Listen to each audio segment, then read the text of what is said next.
Hello. Welcome back to Janthopodcast. Great to have you here with me.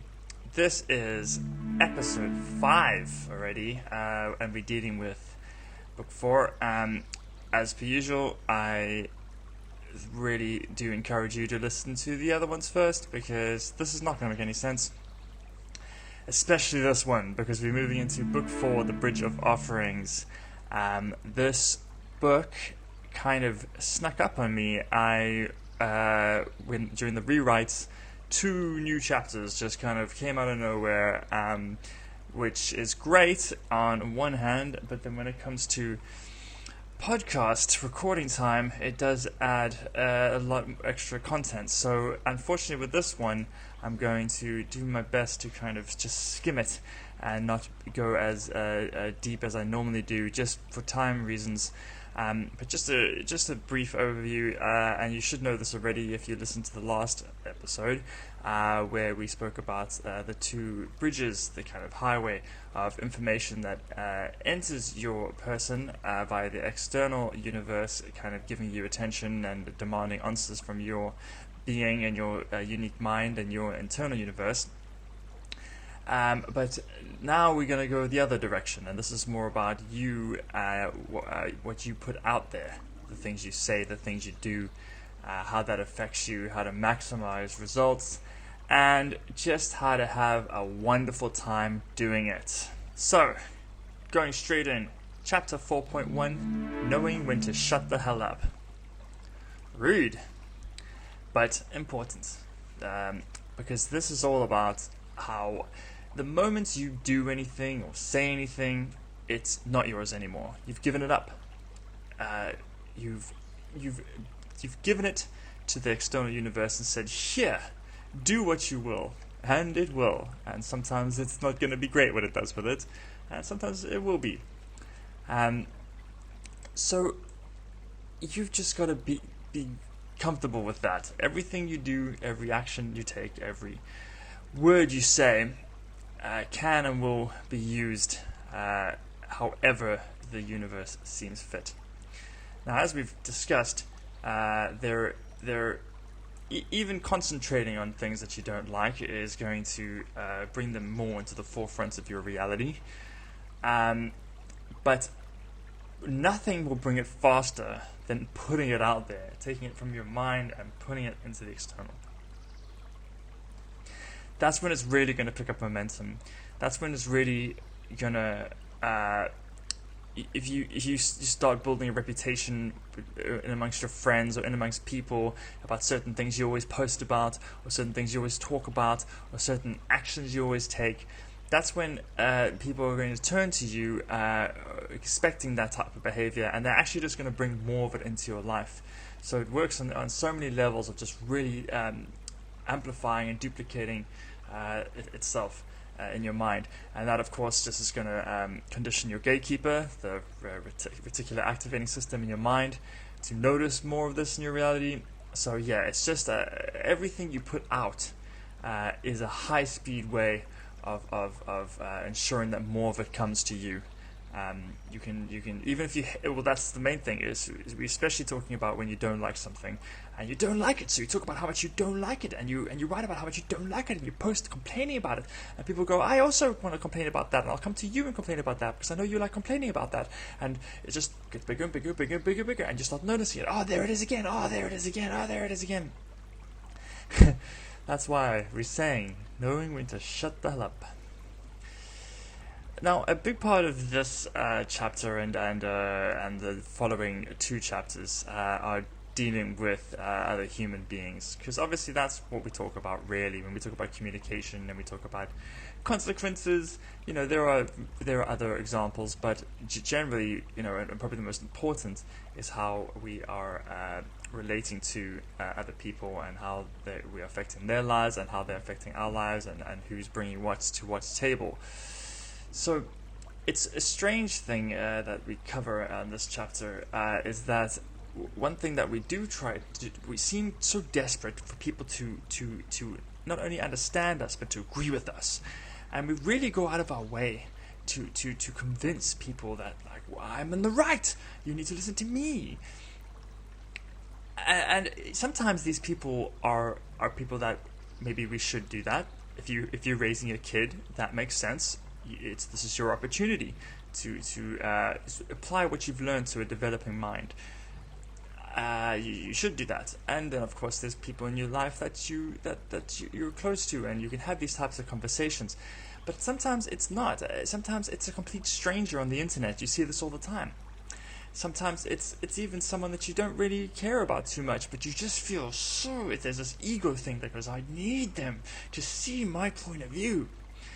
And you know how much energy that takes, and how much energy you're spending to try to get someone to persuade them that your brain is correct. And here's the funny thing, is that your brain might not even be correct, because your brain has told your brain that it's correct. Maybe their brain is correct, and here you are trying to convince their brain that your brain is correct, because your brain's convinced your brain, and now it's demanding that you convince this brain, your ego, saying that brain needs to agree with our brain. But there's a chance that your brain is wrong, their brain is right. There's a chance that both brains are wrong, or both brains are right, in a subjective kind of reality, in a reality when we actually require differences of opinion in order to create conflict, in order to evolve.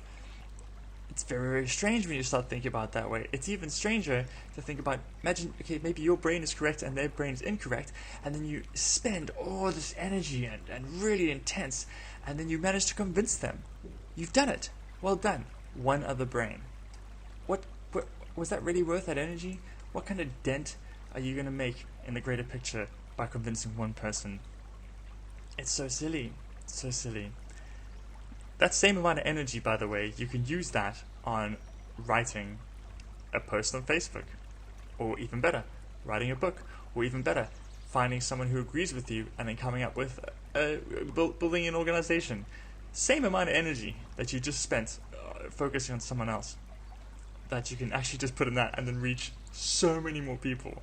But no, you want to tell Brad on Twitter how he's wrong, and he needs to know how wrong he is, even if it takes all day. Crazy stuff, huh?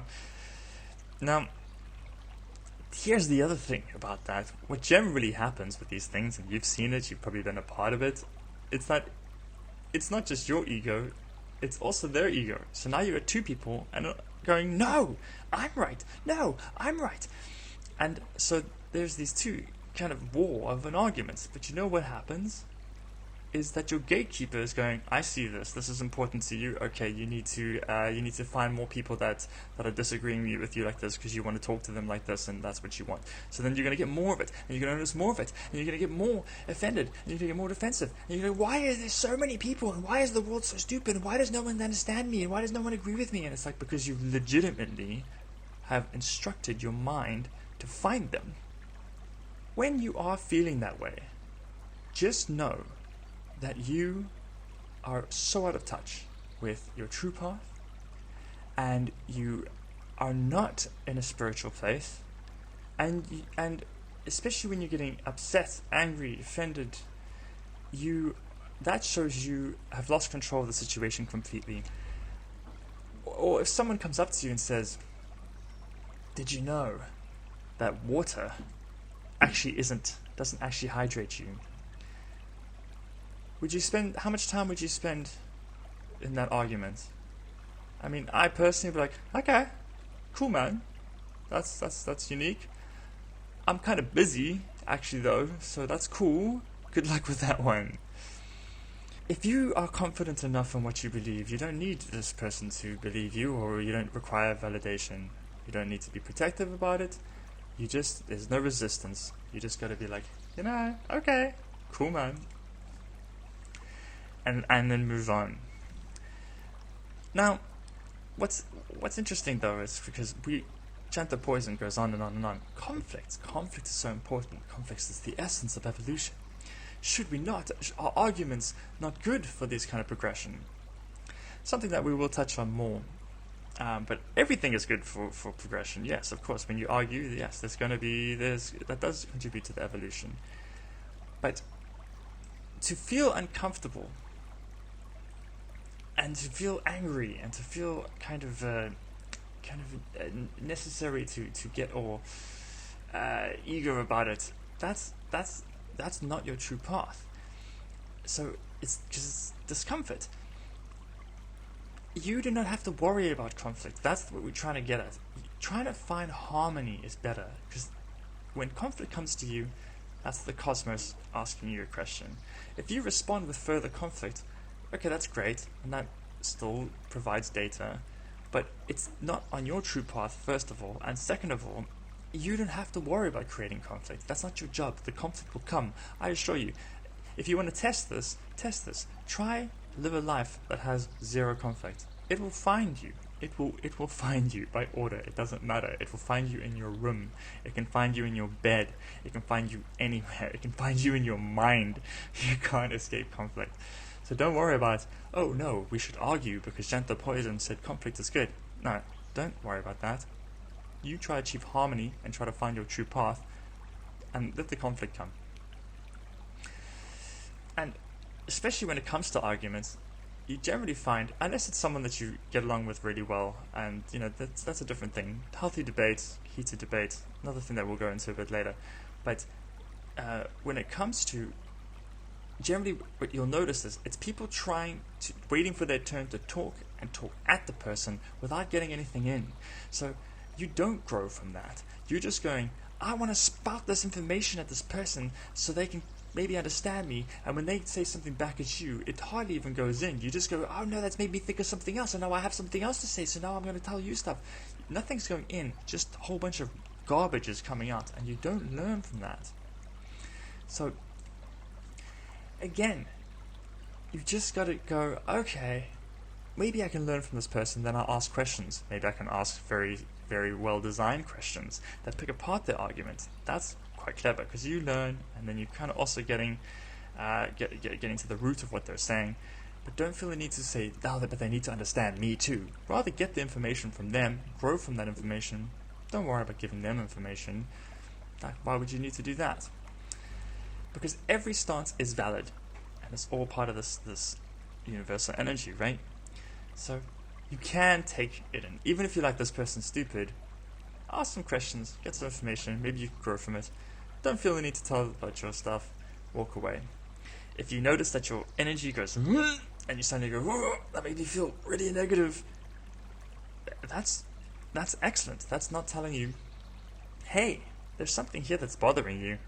You need to look at that. You need to calm down and then evaluate what upset you so easily, because there's a flaw in your system. But if you then act out, if you go, no, and then lash out at this person, now you've given them the power. Now it's no longer yours. Now it's the universal energies. Now it's the external universe. And that person, maybe delivered to that person, they could react however.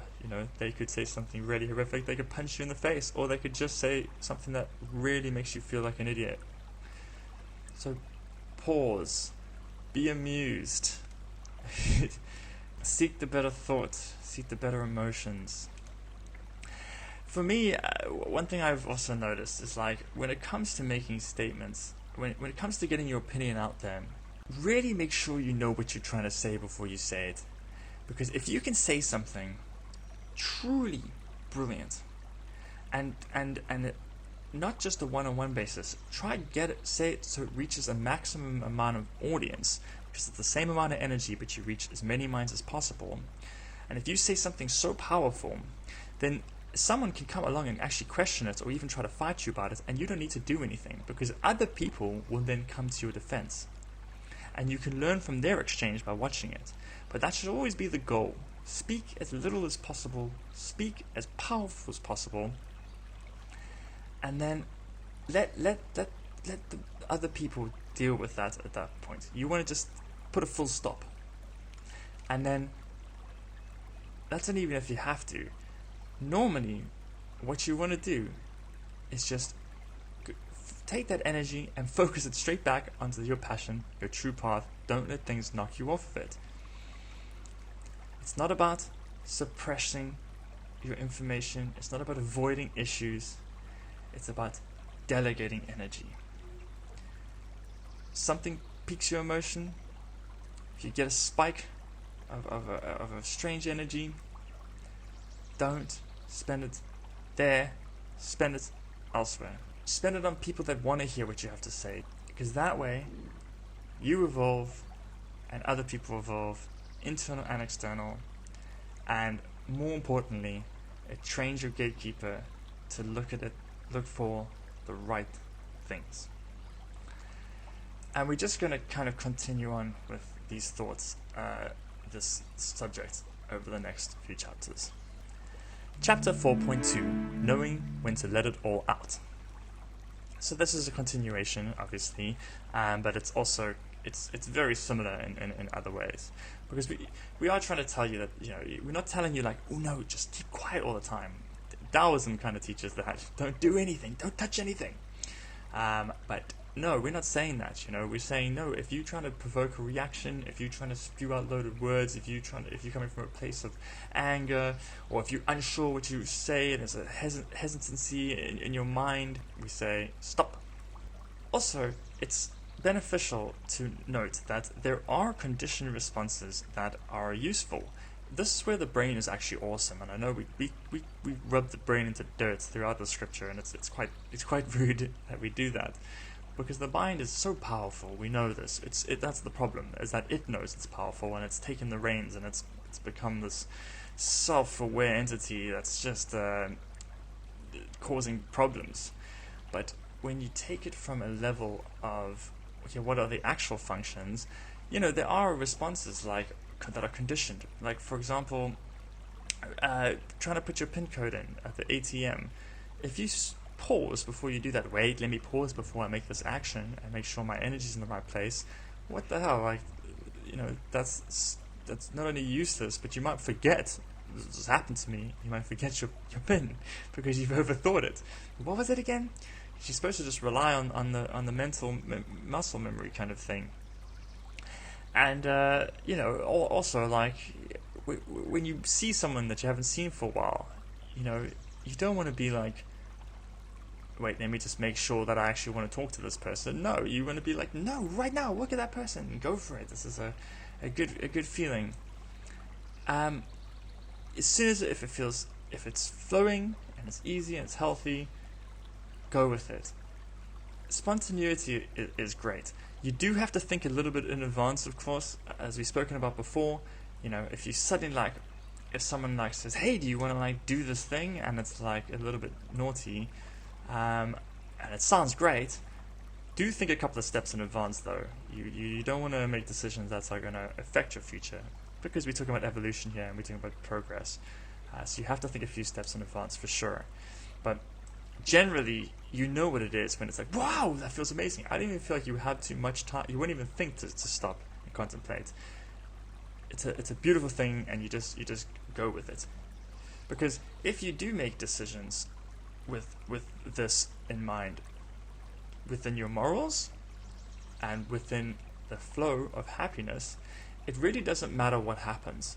If you follow that and then there's a really bad repercussion, you can go, well, you know what, I can live with myself. I know why I did what I did. I know that I came from a place of happiness and good emotion. I know that I was sticking to my morals. Why this thing happened was unpredictable, and I can't be blamed for that. And maybe I learned something, and I can never make that mistake again. But overall, I can stand true by why I did what I did, because I know that my position was 100% clean. So that's important. Also, look at energy as like a vote. So whenever you give something attention, it's going to grow back in power. So when there's someone who makes you feel horrible, hopeless, angry, paranoid, and you go, I'm going to vote that I want more of them. So I'm going to give them more of my energy, and I'm going to ensure that my gatekeeper knows that I want more of that. That's weird, because that's obviously not what you really want. What you want to be doing is saying, hey, that person makes me feel rubbish. Let me rather turn my energy towards someone else. And even you can use it like, wow, I just noticed they made me feel horrible. Let me immediately turn away, and now I know that. And I can take that energy that I was about to give to them and give it to literally someone who makes me feel the other way. And the gatekeeper goes, I got it. I hear you, boss. So you can look at this as the same as like, as we spoke about the last book, about how the news is just giving you such horrible information and you're spending your energy on it, going, oh, I clicked that headline, it makes me feel so horrible, and what do we do, and why is the world like this? Like, spending energy, gatekeepers going, I want to see more of that. So rather, don't just see that, go, oh, okay, I don't like that, I notice I don't like that, I know it exists, I'm not ignoring it, but I'm choosing to spend my energy on the things I can control. How can I make a difference in my world, and therefore the people around me, and therefore continuously go up and up and up, to use what makes me feel passion and makes me feel joy, to bring it, maximize it at a larger force, and really spend that energy well. And the thing is, there is this kind of strange area, because there are people that go, you know what, I see the atrocities in the world, and I feel so riled up, and I feel passionate about it, and I can't just turn away from it, because that is the thing. And it's like, well, that could be your true path, to be honest, it could be. But here's the thing, if there's a topic that really bothers you, let's say plastic in the ocean, and you're sitting there going, oh, plastic in the ocean, oh, it's making me feel so rubbish, and then you post about it on Facebook and you share a link and you go, look how horrible this is, and everyone's going down, and you're bringing it down. That's not passion. Passion is going to be, I need to make a proactive action in fixing this. I need to make it, and I need to do positively. I'm not going to complain about it. I'm not going to get aggressive about it. I'm not going to even debate people who don't want to debate about it. What I'm going to do is I'm going to find people that are like me. I'm going to start organizations. I'm going to join marches. I'm going to donate money. I'm going to be creative. I'm going to make art about it. I'm going to just really put this energy towards it on a positive manner, and go, let's not whine about the problem. Let's put our energy towards the solution, and you're going to get further, and the emotion's going to be way better. And no matter what, don't try to bring other people into it, whether you're passionate about it or whether you're miserable about it. This is what people do. They try to spread awareness, and they go, oh, this is horrible. Look, everyone, look how horrible this is. Look around. And what actually ends up happening is some people just aren't interested. It's not their path. So they end up going, I don't like talking to this person. They're a downer. Also, what ends up happening is they start getting desensitized to it. If you keep seeing, there's this problem, eventually you're like, I know. And people don't know, it doesn't shock them anymore. So the best thing you can do is find the people who are part of your team already, and then build up together, and do tasks that you don't need to tell anyone about. Do it for the right reasons. Don't do it because you want a pat on the back. Do it because you want to build something out, and put the energy towards that. Write books and build websites and start organizations and have meetings. And don't try to force people to join you, because if you, instead of putting the energy on people who are resistant, if you put the energy towards people who are on your team and you can collaborate and move up, then it's going to get bigger and bigger and bigger, and eventually the people that you wanted to pay attention will start paying attention, because it's not that you've told them to, it's that they saw you do it. Lead by example. You need to just make life enjoyable. Sometimes it's about, even if it's about topics that are not enjoyable, you've got to make it enjoyable, not just for you, but everyone who comes into contact with you, everyone who you even disagree with. Because that's how you do it. If you really, really want people to listen to you, the best way to do it is to make everyone feel good. Chapter 4.3, How to Deal with Other Human Beings. This kind of feels redundant in many ways, because we just spoke about that to death, right? But there are specifics that we need to look at and reiterate and really push. The first is what we just discussed. Win-win. Everything needs to be win-win. We want to collaborate with the immediate environment in a positive way that contributes to everyone, yourself and others, growing as one and experiencing new things. It's out of necessity that we are so different. If there's two people that are the same, then one of them is redundant, because we need just one-of-a-kind opinions on all topics. So even when it's a topic that you go, this person is so wrong, they need to exist. And especially to create that conflict for the topic itself to develop. But there is no right and wrong. And we each are here to advance and experience and contribute. So when it comes to other people, you've just got to be like, all right, it's fine. This is totally fine. And we are still part of the same thing. Now, there's going to be many interactions that you have with people. One of them is that someone is going to ask you for help. People often ask for help. People are desperate and they need help. When someone asks you for help, you need to treat this as the cosmos requesting your assistance. Divinity itself has reached to you for help. This person's evolution has reached you. Your timelines have bumped into each other and they're saying, please help mine. Give the benefit of the doubt, and you should always help everyone who asks you. You should take it as a divine request. Do it without expecting a return. Do it without telling anyone that you help this person. Of course, if there's someone in your life that consistently asks for help, stop helping them. You're not helping them. You're not helping yourself. But if it's someone's first time asking for help, give them the benefit of the doubt and help them. And one of the best ways to help people is by doing it via your true path. I know it's weird that people don't often talk about this, but when people see charity as like giving up time, giving up money, and they kind of guilt trip you with adverts going, look at this starving person, text this number now, and it's like, no, don't. That's not by all means do that. It's very impersonal, but by all means do that. But what you really want to be doing is saying, how do I help people in a way that I love it, that I enjoy it?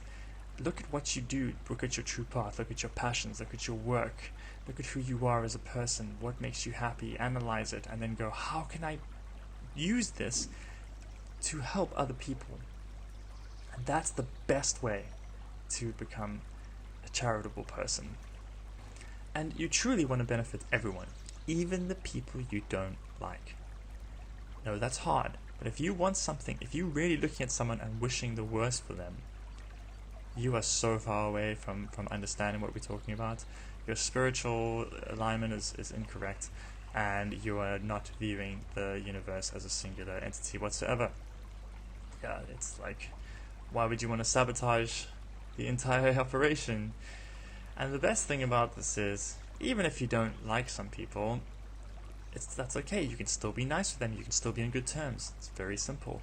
And if and when the universe wants to deliver stuff to you, deliver information or deliver a certain material object or whatever, you give it so many avenues to do that so seamlessly, and so many opportunities, and you'll notice them more because the gatekeeper's trained that way. Because you just have this network of just everyone you meet digs your vibe, and so they're going to go, that's how opportunities come around, and it's so easy. It's like lubricated how this information can reach you. The moment you make up your mind about someone or anything, any topic, you close doors. Convictions are the enemy of everything. Convictions are more an enemy of truth than lies, I think Nietzsche said. That's so true. Do not make up your mind. That's what we say. Janthopoyism is essentially agnostic, because as soon as you make up your mind, it's just you shut doors and you lock doors, and it's very difficult to unlock doors because your brain has now gone, I'm right. And when someone goes, this is an opposing view, you say, nope, doesn't agree with me, so I don't take it in. I think you're silly. And that's your brain. It's just your brain being rigid. So saying that you're right is not the way. And if someone else says they're right, to tell them that they're wrong is not the way either. You don't learn anything these ways, and you are not the authority. That's the thing. You are not the authority on their life. You can tell yourself what you do. Even that is debatable, but at least it's sticking to your own evolution. Trying to disrupt other people's evolution to merge into yours. that is far away from evolving, because you're actually not learning. You're trying to force other people's learning to stagnate into yours, whereas it should be completely different, because forcing your opinion on others is non-consensual. If someone doesn't want to be educated, it's not your place to educate them. Trying to convince someone of something is just showing that you're uncertain. You are not right. You don't know if you're right. Your brain is telling your brain that it knows that it's right. I know I'm right because I told myself that I'm right, and now I need to tell someone else that I'm right because my ego tells me that, and I need for their brain to tell their brain that they're right. It's so insane and it's unfair. Just accept. Sometimes people are like, I don't agree with you. You can leave it at that, man. And you should never, ever, ever, as soon as you try to convince someone about yourself, you haven't reached your truth. You're uncertain about it because you need someone else's validation on it. It's ridiculous. So you need to ask yourself this very, very important question. What is more important to you? That the world believes what you believe, or for you to expand as a person, forever learning and infinitely serving the evolution of the future? I'll let you answer that. Sometimes energy does connect though when you meet someone. It could be a complete stranger, it could be someone that you know very well. That's when it is but you can just exactly how I said that. Can you not feel the difference? So now you're talking, and maybe you're even getting into a debate, and maybe it's getting quite heated, but it's like this thrill and this passion, and it's flowing, and it's like you're actually interested in what they're saying, and they're interested in what you're saying, and you actually it's a learning process, and you're sharing knowledge, and it's this rapport of information, superhighway mind connection, Dropbox sharing knowledge types of word vomits, and that's beautiful, and that's not something that you must ever throttle. That's when it's okay, that's when you let it all out. But as soon as you start getting that feeling of frustration or anger or arrogance, and you suddenly want to say something that is insultive, or you want to attack them or call them a name, that's when you need to say, hey, why is this happening? Something's wrong here. I've lost control of this. My energy's spiking. I need to stop. And then I need to reevaluate how this specific person has managed to bring this out of me, because that shows a weakness in myself. And so don't aggravate it. Find the humor. Move on. Sometimes people that you love will change. Sometimes you will also change. Sometimes you get along with someone really well, and then a huge topic will come along, like, I don't know, COVID, and then you'll be like, wow, we both have really different opinions on this, and we can't seem to see eye to eye. And now I want to shout at you because I have this rapport with you, and I just want to tell you how wrong you are, and I want you to see this. And it's important for me that you see my brain is the right brain in this topic, and they're feeling the same way. Again, there's no need to convince this person of anything. Have your conversation, and as soon as you've realized, we're just different on this one, avoid the topic. Or maybe it's really bad, and then just gently leave it alone and drift apart a bit. Give it space.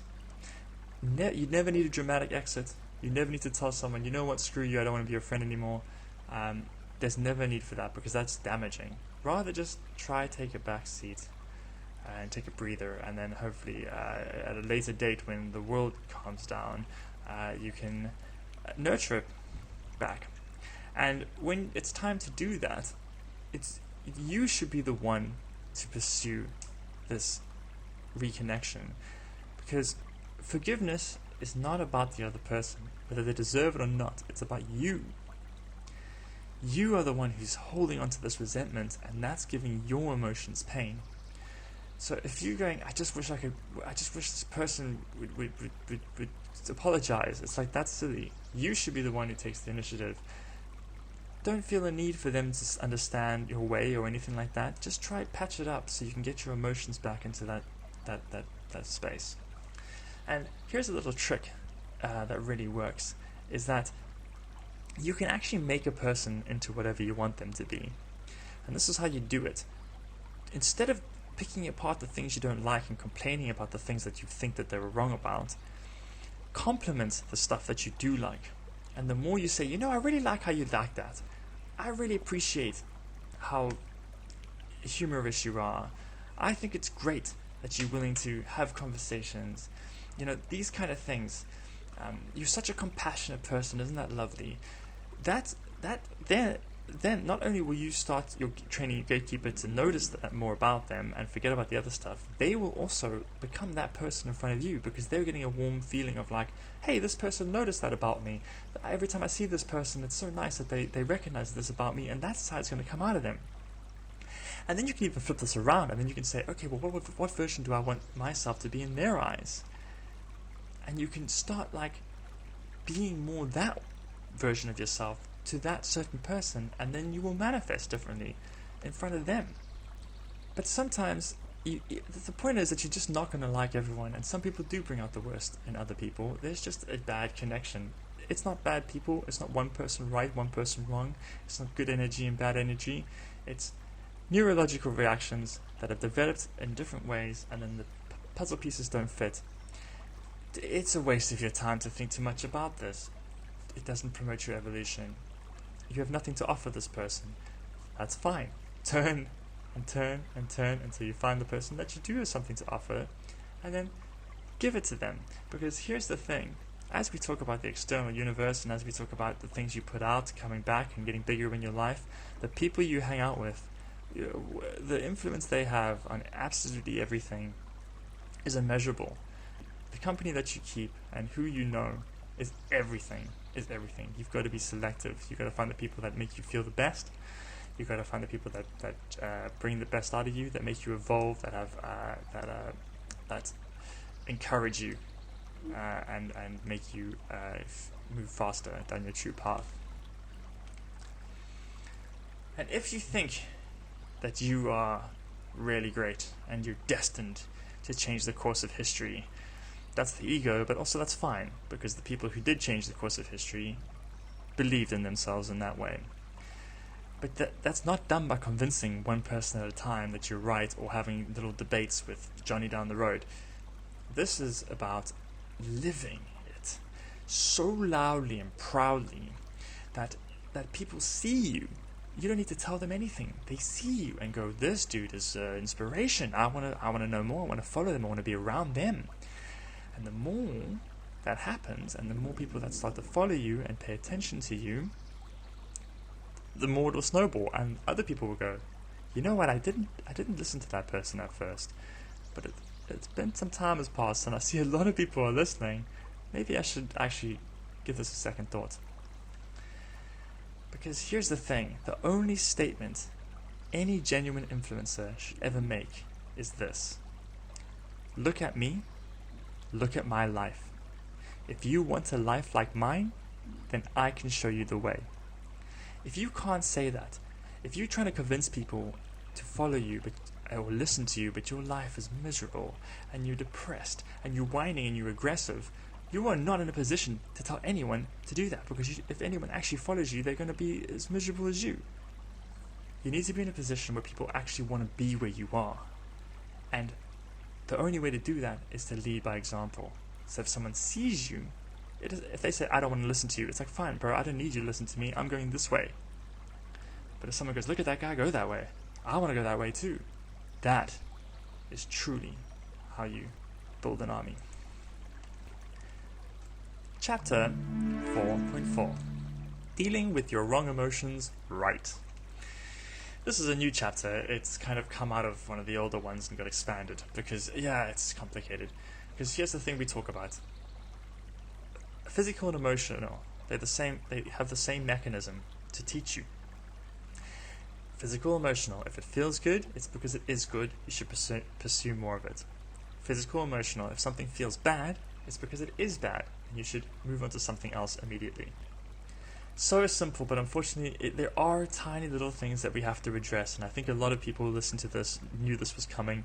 A lot of people probably had questions going, it's not that simple. Exactly. We're going to now sweep out the corners. One of the best examples is nervousness. Nervousness is something that we associate with negativity. We go, it makes me nervous. And then, you could go, Janthopoyism said horrible feelings are bad things, and nervousness is horrible feelings, so I mustn't do whatever I'm doing. Yeah, that's not entirely correct. Nervousness is basically just the feeling that you're about to go out of your comfort zone. And the thing about going out of your comfort zone is nothing is going to make you evolve more than that. That's the best thing you can do. And so of course you're going to feel a bit nervous. I get nervous, man, all the time. If you're going to go on stage in front of people and do some kind of a performance, I think most people feel nervous. That's part of the thrill. Fear, it's not a valid excuse to avoid decision. Generally, fear is an indication that there's an opportunity to evolve here. It's about a level up. If anything, not only are you in a true path, but you're about to take it to a next level. Fighting through fear, fighting through nervousness is bravery, and we can all agree that that's the word with highly good emotional connotations. But you have to do this. There's just a step. I'll keep banging on about it. You have to just look a few steps in advance. You got to gauge what the reward is. So, if you're nervous about something and you go, okay, well, will I regret it if I don't do this? If I chicken out, am I going to regret chickening out? And if the answer is yes, I'm totally going to regret that. I'm going to let people down, and I'm going to let myself down. It's like, then you need to push through. Evaluate from a future basis, because evolution is about future. If I can just beat this nervousness and do this thing, I'm going to be better for it. That's an easy answer. Or if you're like, what, I'm nervous about this, walking through this dark forest at nighttime, that makes me feel a bit nervous. Well, let's look at it from a future basis. Are you going to regret not going through this forest? Of course not. I don't want to go through this forest. Okay, then yeah, that was then that from that evaluation, that nervousness was legit. Don't do it. Another interesting emotion is anger. See, because anger is very like passion. It's a fuel that makes you want to move forward with great force. But it is still negative. And the thing about anger is you kind of go a bit blind. And you can be very careless. And you can just end up swinging at great speeds and saying stupid things, and that can really generate problems for you, because the people and the universe itself as a whole can respond to match that energy, and it's going to be this really big clash, which is going to be indesirable, and yeah, it's just gonna create more resistance, and you're going to see more and more of that. So with anger, though, if you feel yourself getting angry, the earlier you can catch it, the better. And then, just like before, take that fire and channel it towards the polar opposite of the situation. You don't want to feel the problem, and throwing a punch at the problem is not often the right way. What you want to do is you want to give a boost to the solution. That's where the passion is. Take that high energy and shove it towards the thing that is going to defeat this thing in the long run. That goes for every single emotion that's negative. We are never talking about suppressing emotion. It doesn't work. Everyone knows this.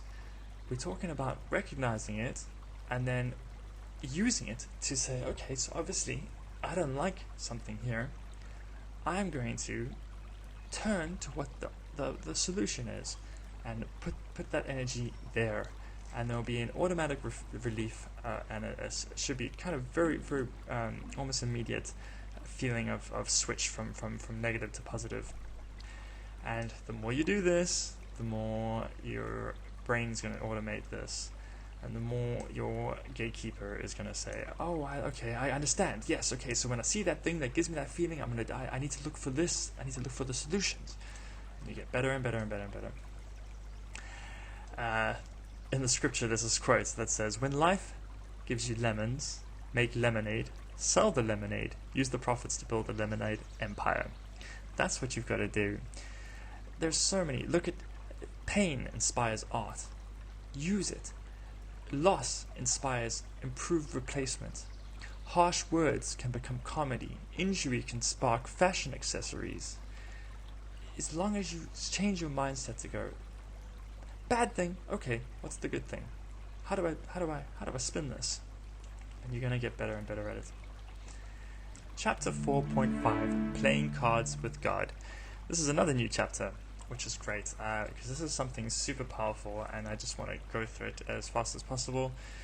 And that is this. It's almost become a cliche. Life is a game. Life is a game. Yeah, because the reason why people say this is because it removes the seriousness. When you look at people who like playing games, board games, or they like to play video games, it's funny because they want it to be challenging, and you want it to be you want difficult situations to give you bigger rewards, and people consider this type of activity as a leisurely pastime, and then they go out in life and they go, oh, why is my life so hard? And it's like, it's the exact same mechanics are at work here, but just because you the one seems to be fake and the other one seems to be your quote unquote reality, you're confusing the situation.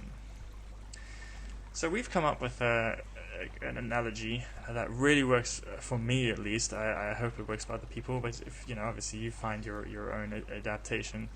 But it's about playing cards. So every day you get up and you have certain cards in your hand. There's cards that you have had for a long time. There's cards you've earned. For example, when you study and get a qualification, you've got a nice qualification card, for example. But you have tons of cards, infinite amount of cards, really. And every day you get up, and God, this personified God figure, is going to play cards with you, and he's going to give you cards, and he's going to deal cards. He can take cards away, and he's going to play cards at you. Some of them are going to be fun, and some of them are going to be quite challenging. One of the examples that we use is like, say you get up in the morning and you open your fridge and there's no milk. Instead of going and your energy spiking, you can modify this narrative and say, oh, God just played a card. He played the card that said there's no milk in the fridge. Okay, so instead of having a conditioned freak out, pause, look at your cards. What do you have to play? And there's so many options. For example, I could go buy milk. I could ask a neighbor for milk. I could actually maybe don't really need milk this morning. Or I can have a mental breakdown. All these are cards you can play. And then whenever you play a card, though, God will play a card back. You could say, okay, I'm going to play the neighbor card. And you go ask the neighbor. And the neighbor says, here's your milk. And it's like, see, God played the neighbor had milk card. Or you go, okay, I'll go to the shop. You go to the shop and it's like, there's no milk at the shop. Oh, so God's really playing the milk card hard today. Or you might go to the shop and crash your car on the way and break your leg. It's like, oh, that's a hectic card. Thanks, God. But everything that happens is just a card game. As soon as you send something out across your bridge of offerings, that's you playing a card. And if something comes into you from bridge of receivings, whether an idea or someone gives you something, or it's some sort of a conflict, it's a card being dealt to you. And it's nice to do this because it not only makes it fun and makes it more like a challenge thing and makes it more just like a leisurely pastime, it also makes it solidifies this external universe as one singular organism, just playing cards. Yeah, so maybe Gregory slapped you in the face, but that was just the card that God played. God played, Gregory slapped you in your face. Now what are you going to play? It's unpredictable. It's an unpredictable game. That's what makes this fun. It's very entertaining. Very important to talk about privilege cards, because everyone has privilege cards, but everyone also has handicap cards. These are things that usually get dealt right at your starting line, but there are other things that can be earned or inflicted at a later date that are like kind of really ingrained into you. Now, when you have these cards, don't feel bad about them. Use them the best you can. And when you see someone who has better privilege cards than you, don't blame them. They didn't choose that. They got dealt those cards. This is just the game. And really, no matter what privilege cards or handicap cards you have, it's your drive and how well you play this game and how skilled you get played at this game that will always exceed the initial hand. Now, let's look at the Western idea of how a white straight cisgender male, which I have, that's the ultimate suite of privilege cards from the starting line. Absolutely true, by the way. Those are hugely beneficial cards, sadly, in the way society is currently running. If we look at evolution, it's gradually getting undone. Not fast enough, by many people's opinion, including my own, but still, we get those cards. And you can look at someone who has those cards, you can look at me and be like, look at that guy with those privilege cards. Fair enough. I don't deny it. But you don't see the cards that people are hiding at the back of their packs. I know many white males who have those privilege cards who are so depressed. They inherited a genetic depression, or some have physical abnormality, So, you don't know. These handicap cards could be totally ruining them. And also, some people have these privilege cards and then they get lazy because of them. They don't know what a challenge is. And I think we all know as well, people who fit the privilege criteria, and they spend their days doing nothing on the couch, watching TV, eating chips, and they just end up it's just a waste. Then you get people who are born with kind of what would be considered a less privileged hand, but you see many examples as well when they were like, no, I see these cards, but I got other cards, and I'm going to capitalize on any card I can, and because there's other privileged cards too. Intelligence, humor, charm, attractiveness, even wealth. These things, you can have a mix and match of these things. See which ones are your privilege cards and exploit them as hard as you can. Never exploit people, but it's okay to use your privilege to go as far as you can. Not to step on other people's heads, but just as a show of gratitude that you were given this gift that you didn't choose. You got dealt this. And here's the thing: huge privilege cards, a nice full suite of privilege cards, or some people who just never really seems to have any problems in life, and they don't understand the ideas of what it's like to struggle. You can get jealous of them and you can scorn them, but it's not really your business. Your business is your business. And even these cards that seem so great on the cover are actually often can be detrimental, because these people are so used to having everything handed to them that when God eventually, and it will, play a card that's particularly damaging, they don't know what to do. They end up crying for help, because they don't have the skill cards to play to know how to deal with things going wrong. They've always had someone to help them, or always had these kind of privilege cards to help them, and when those don't help, they're screwed. But then you get people who have seen a lot of hardships, and they get these dud cards over and over again. But if you learn how to play the dud cards rather than the privilege cards, you can get really good at it, and you can become skilled at playing dud cards. And then when you get a golden card, what you will end up doing with that is just flattening the land, and that's the true players of this game, and that's what we get excited about. The universe as a singular organism owes you nothing. If you continuously feel like your cards have made you a victim, then life will agree with you, and it will dominate you, and it will slap you around and keep dealing you cards, and you won't even see the good cards, you'll just see the bad cards, and it's going to mess you up. But if you just see this entire thing, the universe and God as a friendly partner in this game, you're playing cards, and it's dealing them and playing them, and you're playing and going, hey, look at that move, I'm going to try this move, let's do this. See it as like a fun game. The universe responds in that way. because it's kind of fun to think like maybe this kind of systematic equation, or like some sort of overarching consciousness, whatever it is, recognizes you as someone who's playing the game well and really benefiting evolution, and a prime candidate for pushing this thing further. Hey, let's play more interesting cards with this player because I can see how they're playing. Not saying it necessarily works that way.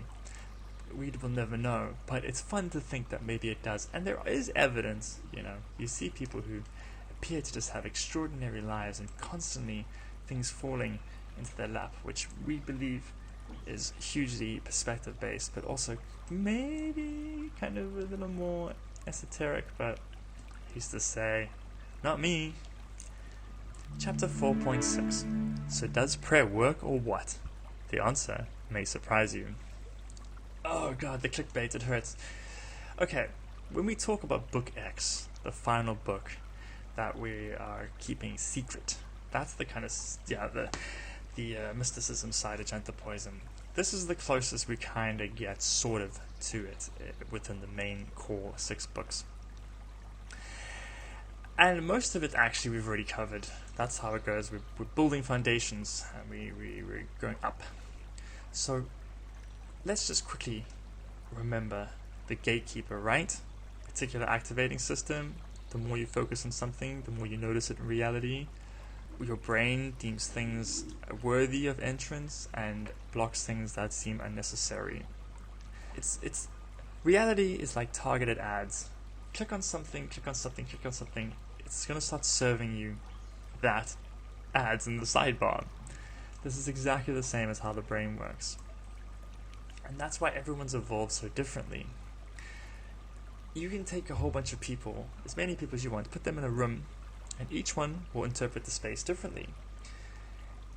They could, we have language, so we can share words and we can communicate, we can explain, and we can find common denominators and agree. But within our minds, the perception and the chemicals and the triggered memories, the genetics will all be so different to such a huge degree that we could actually be perceiving things in ways that are incomparable. If we touched on this before, if I saw what you saw, I wouldn't even register it as sight.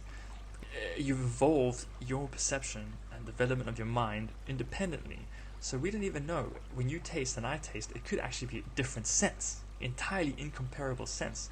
We just don't know. All we know is that we can communicate and describe it and meet on that level.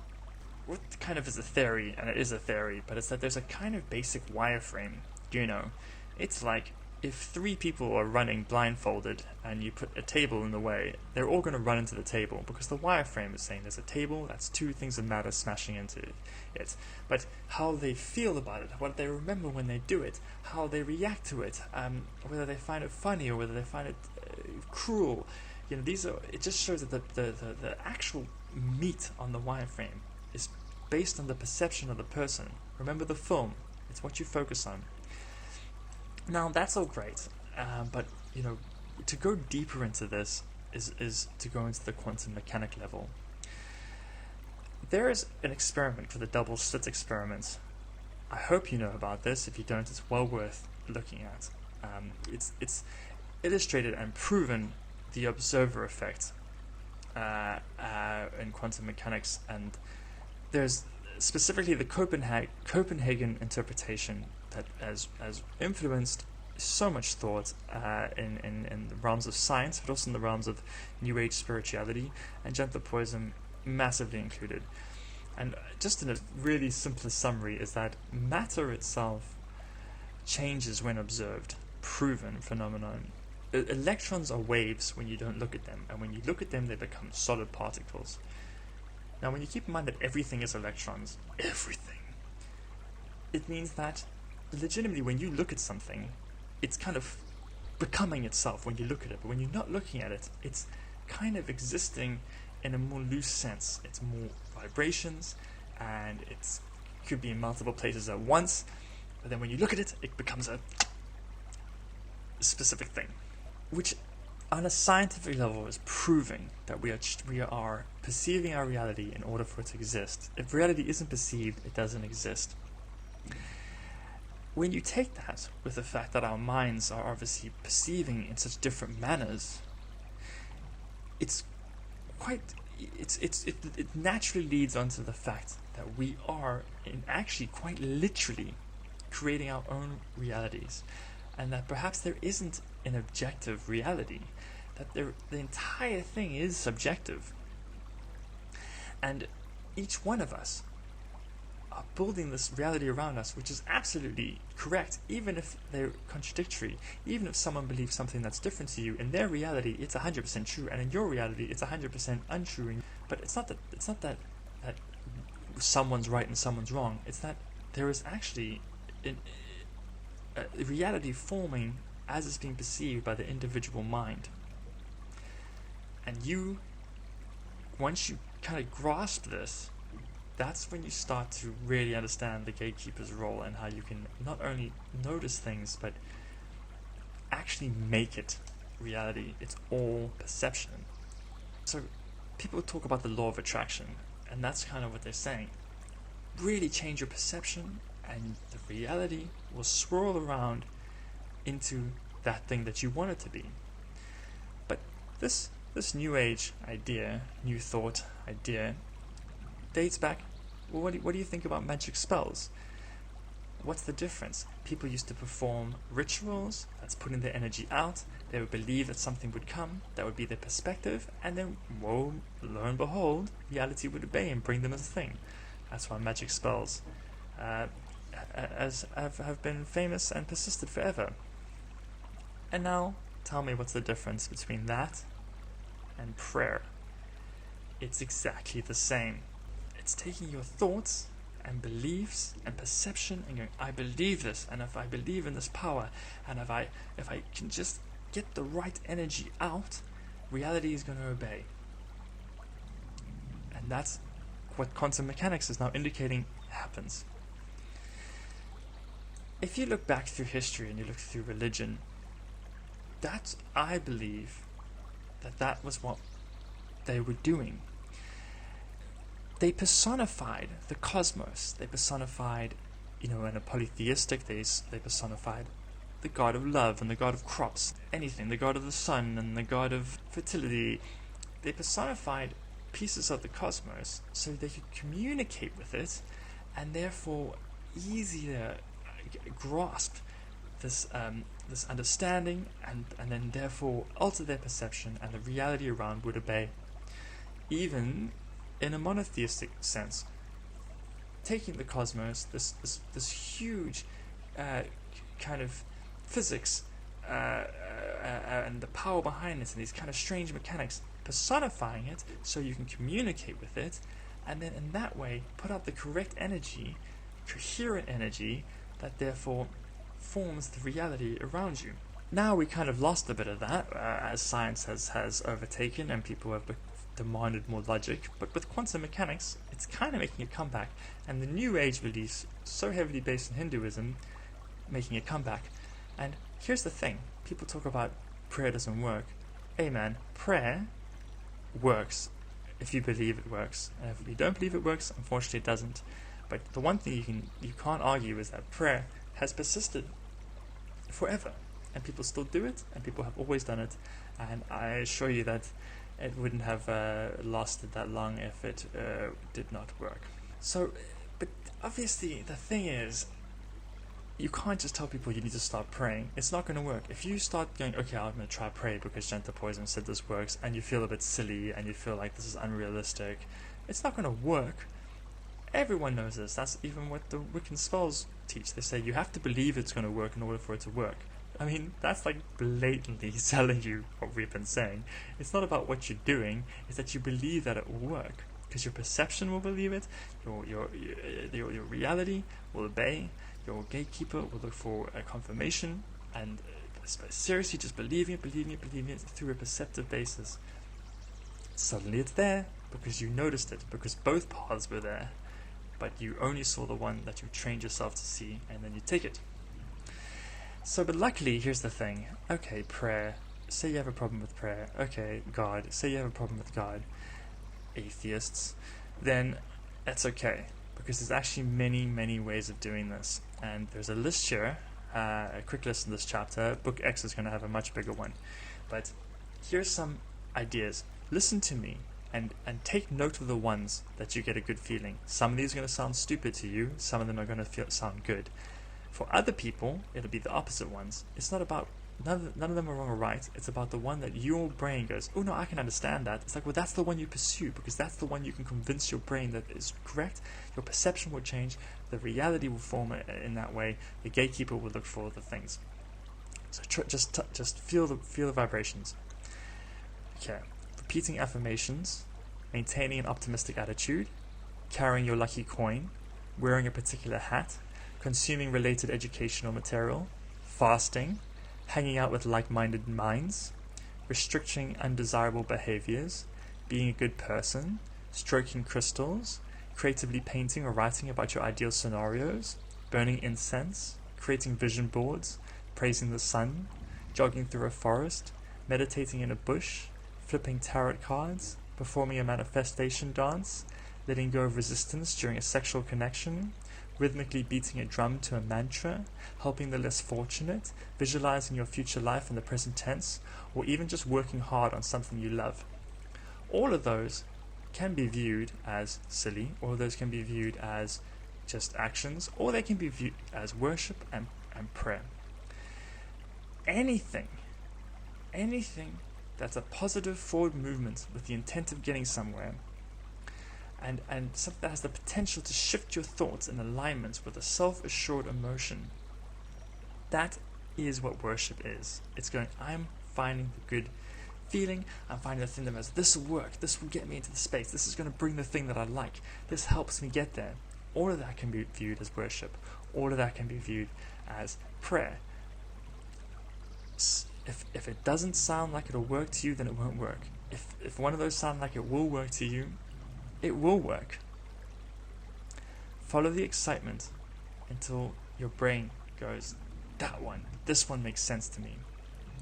You're just trying to convince the brain that what you want is not only possible, but it's on the way. There's a lot more stuff in this chapter, and I really hope you do read it. I think it's got some great fun ideas.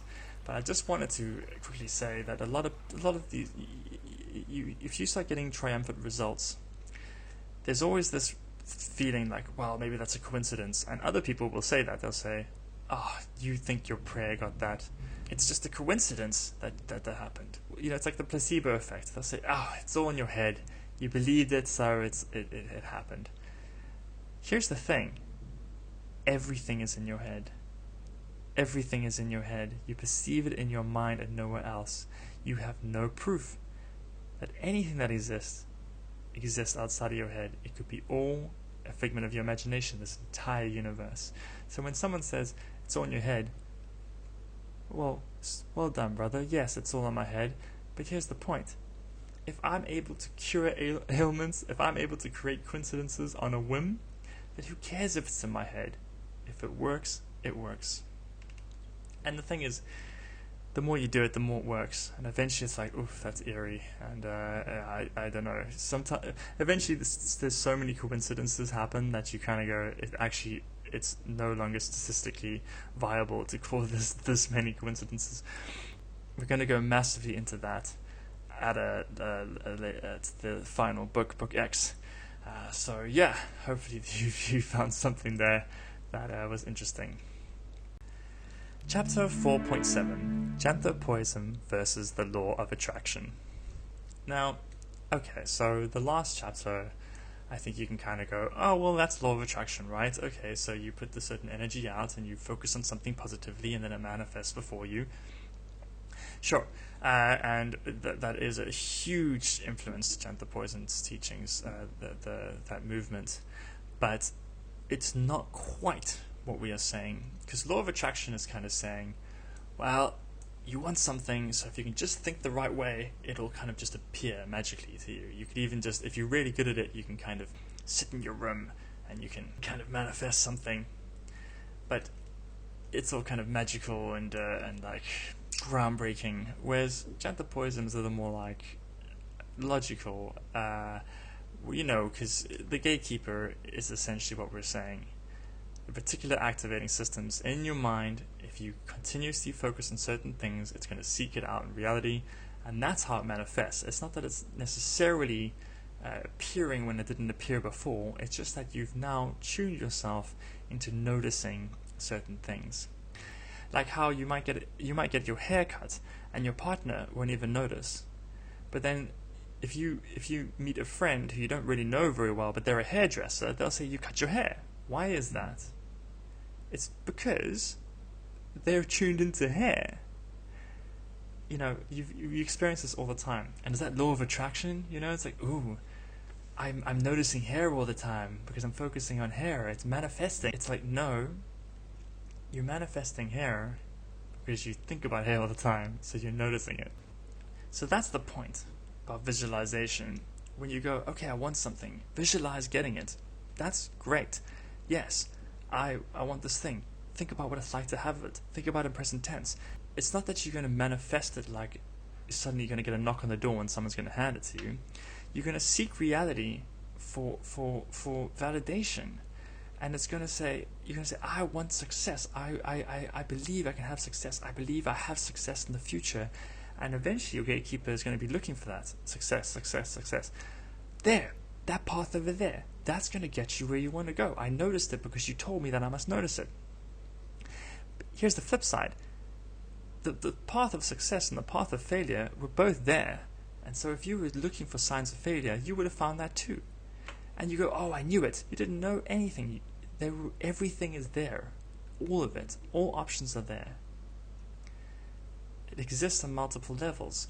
But if you focus on the ones that you want, it's not that they magically appear necessarily, or maybe they do, but on just a more realistic, logical basis, it's just that you go, oh, I notice it because I've been thinking about it so much. Where the line between the mystical and the explainable scientific lies is something that is up to you to decide. Janthopoyism doesn't care about that. We're not here to tell you, no, it's magic. It's the power of God, or, oh, it's just science and the biological mind trying to survive. We don't care. What matters to Janthopoyism is that it works. So who cares? You find whichever reason resonates with you, but it is irrelevant because it works. That's the point. Here's what's important to note from all of this.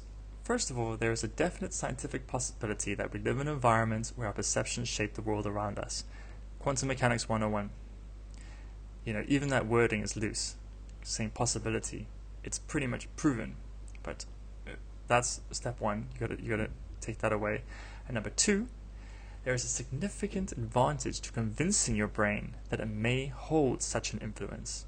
If you can get those 2 points, that's when you kind of go, okay, all I need to do is remember that my perception is shaping the reality, and if I can convince my brain that I'm influencing it by my thoughts, my brain will start to play ball. But of course it's difficult because there's certain things that we all want that are really big, and there's this ingrained conditioning that is so difficult. If you want £1 million, I want £1 million. It's like your brain's like, I can't really fathom that, unfortunately. So it's like, I'm trying to manifest £1 million, but your brain's going, I've never seen that kind of money, and I don't quite know what that even means. It just seems impossible, but like manifesting like a penny is a lot easier because you'll probably just find one on the ground. Even though in an energetic celestial world, those are two exact same things. It's the mind that cuts it off, that goes, I can't, that's impossible. And so here's the thing, is like we want these things. We want beautiful relationship, perfect relationship, material items, social status, but we want it with so much passion that we end up just like actually making it difficult to manifest, because we're coming up with so many scenarios, and it becomes kind of desperate. Like, oh, what about this? Or I could trade that. Or why hasn't this happened yet? And we're kind of coming from their absence and going, why is it not coming? I'm telling you that I want it. But it's because we're sitting in the absence that we're just kind of getting more absence. Because you put so much weight on the result. It's like, I need this. This is so important. This is my dream. And it's just the brain goes, whoa, this is so massive. The perception just doesn't obey. And I'm like this too. But that's why Janthopoyism is different from the law of attraction, with just two very small alterations. First, we don't think you should try manifest physical matter. Trying to manifest the person of your dreams, trying to manifest the money. There's too many ulterior ideas, and you just kind of get a bit trapped in that. So what we try to manifest are the ideas themselves. Don't try to say, bring me $1 million. Say, I want a $1 million idea. Let me try to get an idea. And the second thing we try to do is we say it's about action, law of attraction, because Janthopoyism is an action-orientated system. So what this all means is this. First of all, instead of trying to manifest something that's massive, just try to manifest the idea. Automatically you can feel that that's way less complicated. You've had so many ideas in your life. Ideas come and go. I want the idea. The idea is easy. And when you get the idea and you get that excited feeling that's within your moral code, and you're like, yes, that's it. It's about taking action. Because if you get everything you want, that's not the game. The actual fun is pursuing the stuff. Once you get it, the fun actually ends, and something else will replace it. You'll get something you want, and then you'll be like, no, I want something else. That's human nature, that's progress, that's evolution. But the chase of getting it is the real fun. The action of getting it is the super, super fun part. And if it's not fun, then you're doing it wrong anyway. So you should seriously reconsider your entire approach. And also, here's the other thing, is it's all about meeting the universe halfway. Give it ample opportunities to bless you with this. And it also trains the gatekeeper and all the stuff. So, don't just sit in your room and try to get stuff or get this idea. You want to go outside. You want to meet people. You want to read books. You want to research people who have achieved what you've already achieved. This kind of brings it to a more tangible level. It makes it easier to understand it. It makes it easier to recognize it, and the ideas will start to flow, and then you can pursue these ideas, and eventually it'll just be huge momentum, and you'll be rushing on your true path, and it'll be the most amazing feeling of your life. And that's how you know. It's not about getting what you want. It's about living a way that feels brilliant. Because there is always the chance that you won't succeed. As sad as it is. The universe does not do what you want it to do. It will always play weird cards for you. But if you pursue the thing you want to pursue, and you're doing it right, you will love the pursuit more than anything in the world. It'll be the most enjoyable thing you've ever done. And it will give your life meaning, the mission itself. So even if you don't succeed, you'll say, I wouldn't have done it any other way. I was perfectly happy with how that went. Even though I didn't quite get what I wanted, I adored trying to. And that is, you're on your true path, baby. You've got it. Chapter 4.8. Does free will even exist, bro? This is the final chapter of book 4. Finally, I'm sure. I'm going to try to do this one quickly because it's a difficult one, because free will is such a intense debate in the philosophy world, and Janthopoyism doesn't obviously have the answer. No one does. It's a debate, and it's a very complicated one that alienates people, and you've got to just be careful with this, because you don't know. That's the point. You don't know. It's another one of those topics where you kind of get quite hypothetical. But one thing that Janthopoyism has been banging on about is the brain and its conditioned responses, and that's the thing. We think we are our brains. We identify as our minds. We're like, that's who I am, but it's really not. It's just the brain reacting to external stimulation, and weighing up the pros and cons and making a decision. It's completely out of control. You're at the mercy. The brain decisions are at the mercy of its memories. It's just remembering what happened before and making decisions that it deems are probably the best one based on that information. But it's completely out of control. For example, how many times have you had a song stuck in your head? How many times have you gone, did I lock the front door? If I said to you, chocolate bunny, biting the ears of a chocolate bunny. Now, did your brain do what I told it to do now? And you think you're in control of it? I just told you what to think. So, that's why we say, when it comes to free will, it's a bit of a debatable topic, but we've got to see that how the mind is legitimately just making decisions based on conditions. That's not free will. The thing about that, first of all, is it's irrelevant. What matters is that whatever's happening, you're enjoying the film. Your brain is making calculations and oozing chemicals, and there's these electrical currents, and it's making memories and all this kind of weird stuff. But there's this deeper version of you that's observing it. This is the actual vital force, the energy of you, the one that's alive, As we discussed, when you die, your brain is still there. So all that stuff that your brain's doing, all that stuff that your brain is doing with making decisions and weighing up options, that kind of mechanics gets left behind, but there's another invisible force that when you die leaves. So what we're trying to say with this whole thing is like, look, your brain is in the dominating driving seat, and it's making choices that it thinks is correct. So we're trying to speak to the brain, and we're talking to the brain right now and saying, look, there's another way, and that's to follow the emotions. As we keep going, we're trying to appeal to the brain because we know that is the master of you right now, and say, hey man, we're all on the same team. We're trying to assure survival. Let's work together to, instead of firing those conditioned responses, take a breather, take a back seat whenever you feel that flare of emotion, and then be aware of it and evaluate your next move based on the emotional reaction that feels the nicest. Because if you don't, there's a cycle. Emotions and thoughts are like this crazy cycle, and if you don't interrupt that, it can pick up mass momentum and roll away and cause trouble.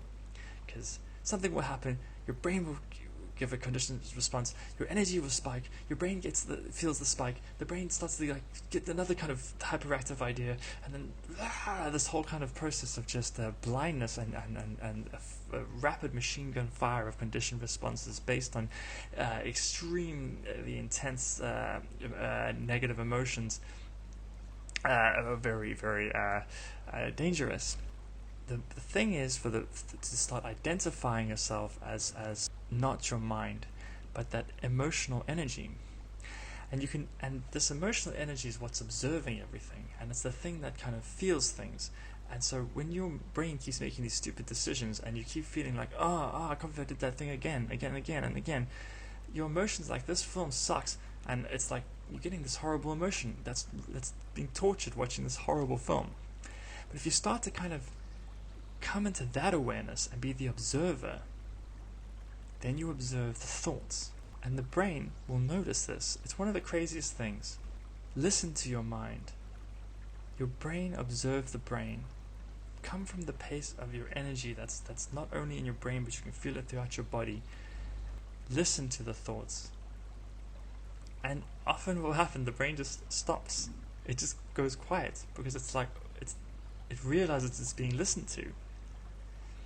And then it stops making all these noises.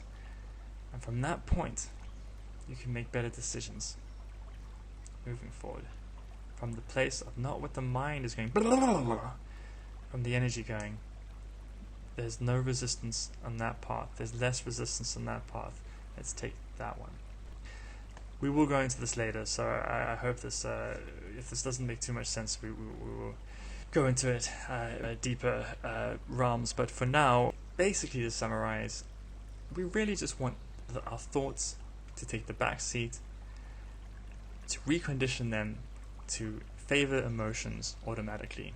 And if you can do that, you've done so much of the work. That's books 1 to 4 done. Just following the good feeling and not listening to the brain and not letting the brain call the shots. And that's when you know you've completely made it. And there's nothing more I can teach you from books 1 to 4. So that was a really long one, and I look at that time. I apologize, but yeah, it's just kind of, that one grew away from me. But the books 1 to 4 are now done, and that's crazy because those are like the real kind of building the theories, building the foundations, making a case, and trying to get across the understanding beneath it all. But now 5 and 6 are the actual real beneficial ones that are applicable to your life. It's what you're supposed to do now. We call them the worship ones, the internal and external worship, by systems that will allow you to take control of reality in a way that it doesn't bug you, and removes, it lessens the opportunities for God to play cards that are going to interrupt your path in ways that are low quality conflict, and instead give you a smoother way to follow your true path, and at the same time just how to deal with the energy inside in a much more specific and potent manner. So that will be coming when it comes, but in the meantime, I want to say thank you. I'm still in Egypt. I did this episode and the last episode kind of back to back, so it's been a little bit tiring. But I had to do it because I'm about to go to Tanzania, and from what I hear, the Wi-Fi is pretty bad. So I'm just trying to get ahead of the game. Okay, so that's it, and just bless yourself. God bless you, but you bless yourself. Just bless God if you can. I think that's, not enough of us are doing that. So thanks again. And I appreciate you coming to my Jared talk. Okay, bye.